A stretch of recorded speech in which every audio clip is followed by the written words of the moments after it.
రారు. రానప్పుడు ఏం చేయాలి అతను ఇల్లు అక్కడ?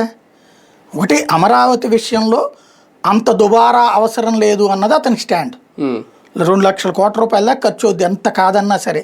ముందే 50,000 కోట్లకి టెండర్లు పిలిచారు. అప్పులు తీసుకుంటుంది 75,000 అప్పులు తీసుకుంటుంది 50,000 కోట్లు. టెండర్లు పిలిచింది 75,000-85,000 కోట్లు. అంతటితో అది ప్రాథమిక వసతుల వరకు అవుతాయి. మిగతా ఎన్ని కావాలంటే నిదానంగా అది 1,00,000 కోట్లు, 1,50,000 కోట్లు, 2 లక్షల కోట్లు అవుతాయి. అదే అనేది అవుతాయి. అవి రేపు నాకు తెలిసి 29 కల్లా రోడ్లు అయిపోతాయి. ప్రభుత్వ భవనాల వరకు అవుతాయి.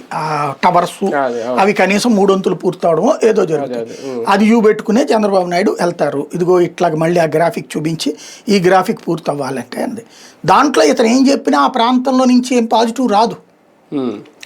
ఇంకా దాంట్లో ఇతను నన్ను అడిగితే ఒకటే, ఇతనికి వాళ్ళు ఇతన్ని అవాయిడ్ చేయడానికి అనుగుణంగా అక్కడ ఒక ఎకో సిస్టమ్ డెవలప్ చేశారు. ఇంకా దాంట్లో ఆల్టర్నేటివ్ ఈవెన్ కమ్యూనిస్టులకు వింటున్నారా వాళ్ళు?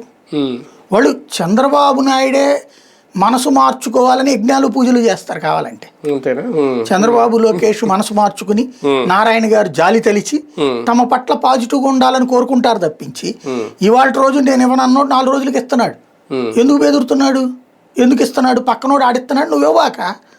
ఇవ్వబోతే ఎవడేం చేయలేడు ప్రపంచంలో. భూసేకరణ కింద తీసుకుంటే 3 రెట్ల డబ్బులు. ఇప్పుడు రేపు పొద్దున్న చంద్రబాబు గారు మొన్న 7,500 గజంగా ఉన్నారు. ఆ లెక్కనే నాకు పరిహారం ఏమన్నాడు?